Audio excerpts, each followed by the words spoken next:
வக்பு திருத்த சட்டத்தை எதிர்த்து குன்றத்தூரில் இஸ்லாமியர்கள் ஆர்ப்பாட்டம் நடத்தினர். வக்பு திருத்த சட்டத்தை மக்களவையில் நிறைவேற்றி இஸ்லாமிய சொத்துக்களை அபகரிக்க துடிக்கும் பாஜக அரசை கண்டித்து குன்றத்தூர் வட்டார ஜமாத் சார்பாக குன்றத்தூர் பகுதியில் கண்டன ஆர்ப்பாட்டம் நடைபெற்றது.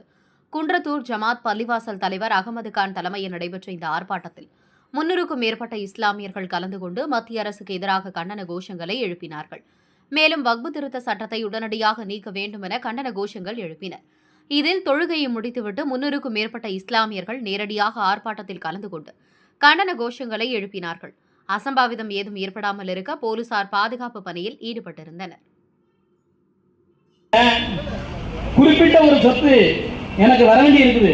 அந்த சொத்தை ஆனால் சொல்லும் பொழுது நாங்கள் முஸ்லிம்களுக்கு நன்மை செய்கிறோம், முஸ்லிம் ஏழைகளுக்கு நன்மைக்காகத்தான் இந்த வேலையை செய்கிறோம் என்று விளம்பரம் செய்து கொள்கிறார்கள்.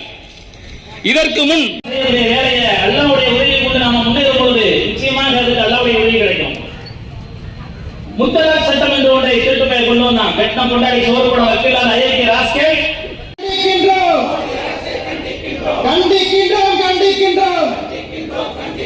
வக்பு திருத்த சட்டத்தை வன்மையாக கண்டிக்கின்றோம். ஜனநாயகத்தை குழி தோண்டி புதைக்காதே. ஒன்றிய அரசே ஓரவஞ்சனை செய்யாது. இது இறைவனின் சொத்து. இதில் கை வைத்தால் உனக்கு அழிவு காலம்